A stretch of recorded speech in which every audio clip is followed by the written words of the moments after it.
Hi everyone, చాలామందికి టెంపుల్లో చేసిన పులిహోర అంటే చాలా ఇష్టంగా ఉంటుంది. టెంపుల్ స్టైల్ పులిహోర మనం పండగలకే కానీ మనం ఇంట్లో తినడానికి కానీ ఒక్కసారి ఈ విధంగా ట్రై చేయండి. సూపర్ అంటే సూపర్గా ఉంటుంది టేస్ట్.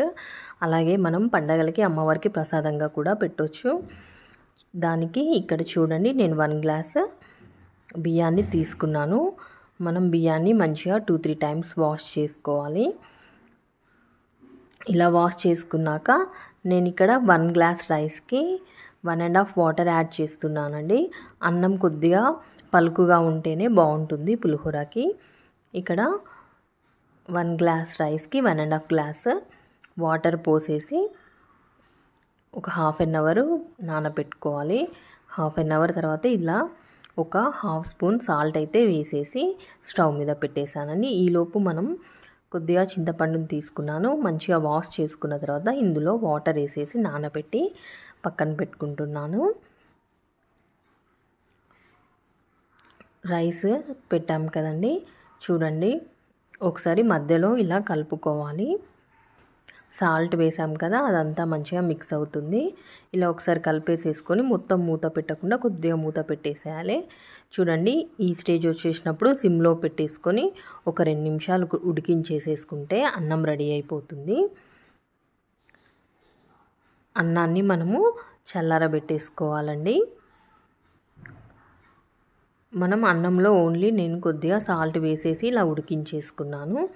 ఇప్పుడు చింతపండు రసంని తీసేసి మనం స్టవ్ మీద పెట్టేసుకుందాము. చింతపండు రసం తిక్కుగానే తీసుకోండి. లూజ్గా తీసుకుంటే చాలా టైం పడుతుంది కాబట్టి మీరు తిక్కుగానే తీసుకోండి. ఇలా ఒక జాలి లాంటిది ఉన్నట్లయితే అందులో వేసేసి మంచిగా ఇలా తీసుకోండి. చింతపండు రసంని మనం స్టవ్ మీద పెట్టేసుకుందాము. చింతపండు రసం స్టవ్ మీద పెట్టేసి ఇక్కడ అన్నం చల్లారబెట్టేస్తున్నానండి. చూడండి, ఇలా అన్నము వేరే ప్లేట్లోకి తీసుకొని అందులో కొద్దిగా ఆయిల్ వేసుకోండి. అప్పుడు అన్నం పొడి పొడిలాడుతూ ఉంటుంది. విడివిడిగా మంచిగా పొడి పొడిలాడుతూ చూడండి ఇలా వస్తుంది. ఇప్పుడు ఈ పులిహోర పులుసులో మనము సాల్ట్ వేస్తున్నానండి, 1 స్పూన్. అలాగే కొద్దిగా పసుపు కూడా యాడ్ చేశాను. అలాగే పచ్చిమిర్చిని ఒక 7-8 ఇలా పొడుగ్గా కట్ చేసి వేసేసుకున్నాను. అలాగే ఒక గుప్పెడు కరివేపాకును కూడా వేసుకున్నాను. అలాగే కొద్దిగా ఆయిల్ని ఒక 1 స్పూన్ ఆయిల్ వేసేసి అంతా మంచిగా మిక్స్ చేసేసుకొని పులిహోర పులుసు దగ్గరికి అయ్యే వరకు మనము మరిగించుకోవాలండి. చూడండి, ఇలా మధ్య మధ్యలో కలుపుతూ మనకు కావాల్సిన కన్సిస్టెన్సీ వచ్చే వరకు మధ్యలో కలుపుతూ దగ్గరికి ఉడికించేసేసుకోవాలి. చూడండి, కొద్దిగా తిక్కుగా అయింది కదా, ఇంకా కొంచెం తిక్కుగా కావాలండి పులుసు అనేది. ఒక్కసారి ఈ విధంగా ట్రై చేసి చూడండి. సేమ్ టెంపుల్ స్టైల్ పులిహోర టేస్ట్ వస్తుంది. మనం శ్రావణమాసం వరలక్ష్మి వ్రతానికి కానీ ఏ పండగలకైనా ఇలా చేసేసుకొని దేవుడికి హాయిగా నైవేద్యం పెట్టుకోవచ్చు. మనం కూడా ఇలా చేస్తే పిల్లలు కూడా ఎంజాయ్ చేస్తూ తింటారు. చాలామందికి టెంపుల్ స్టైల్ పులిహోర చాలా ఇష్టంగా ఉంటుంది కదండి. ఈ విధంగా ఒకసారి చేయండి. చూడండి, లాస్ట్కి ఇంకా కొంచెం అవుతే స్టవ్ ఆఫ్ చేస్తామనగా కొద్దిగా బెల్లం ముక్కను కూడా యాడ్ చేసుకోండి.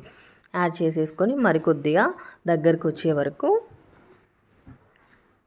ఉంచుకుంటే సరిపోతుంది. చూడండి, మొత్తం మంచిగా ఇలా థిక్ పేస్ట్ లాగా కావాలండి పులిహోర పులుసు అనేది.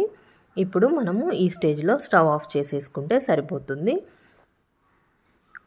స్టవ్ ఆఫ్ చేసేసుకొని మనం పోపు వేసేసుకుందామండి కలుపుకోవడానికి.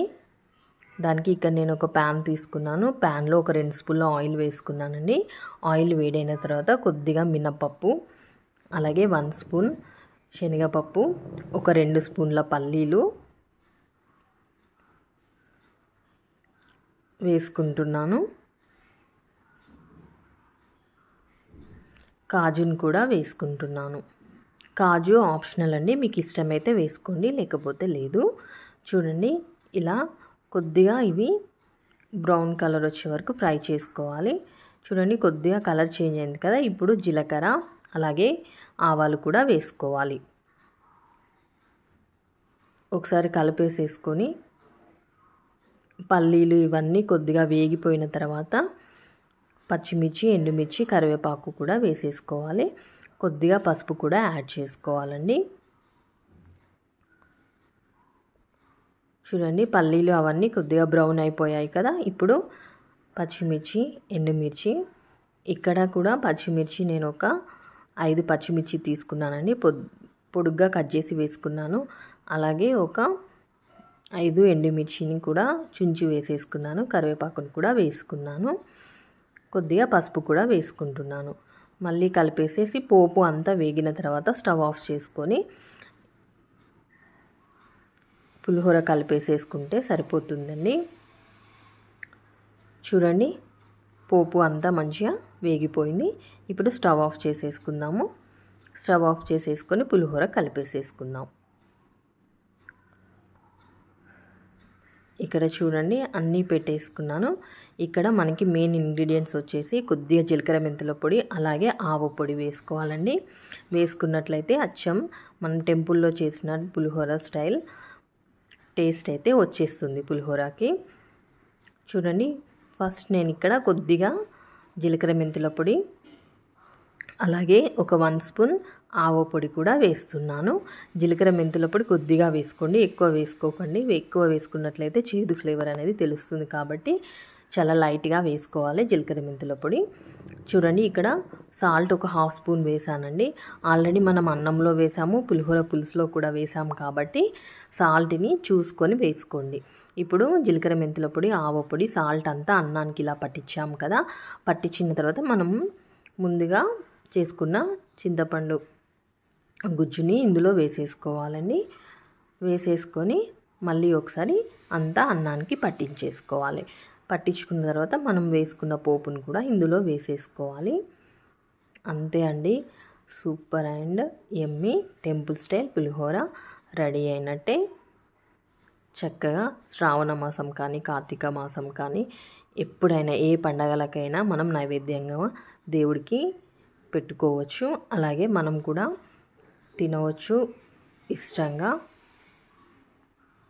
చేత్తోటే కలుపుకోండి. చేత్తో కలిపితేనే పులిహోరకి అన్నీ మంచిగా ఈక్వల్గా పట్టుకుంటాయి, టేస్ట్ బాగుంటుంది. చూడండి ఇలా అన్నీ వేసుకున్నాక పోపు కూడా వేసుకొని అంతా మంచిగా కలిపేసేసుకోవాలి. అంతే అండి, ఎంతో Emmy and tasty temple style pulihora ready అయిపోయింది. మీకు నా రెసిపీ నచ్చినట్లయితే తప్పకుండా లైక్ చేయండి, నా ఛానల్ని సబ్స్క్రైబ్ చేయండి. మరిన్ని టేస్టీ అండ్ హెల్తీ రెసిపీస్ కోసం నా ఛానల్ని ఫాలో అవుతూ ఉండండి.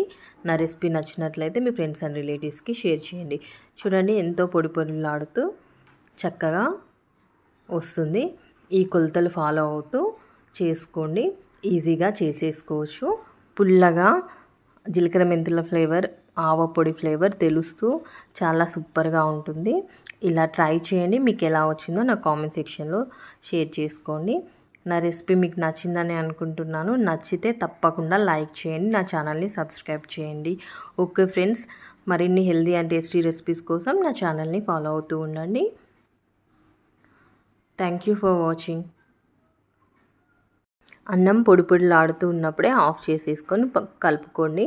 మనము చింతపండు గుజ్జు కలుపుతాం కదా, ఆ మాయిశ్చర్ అంతా తీసేసుకొని అన్నం మంచిగా అవుతుంది. పులిహోర చాలా టేస్టీగా ఉంటుంది. ఈ టిప్ ఫాలో అవ్వండి. Okay friends, thank you for watching.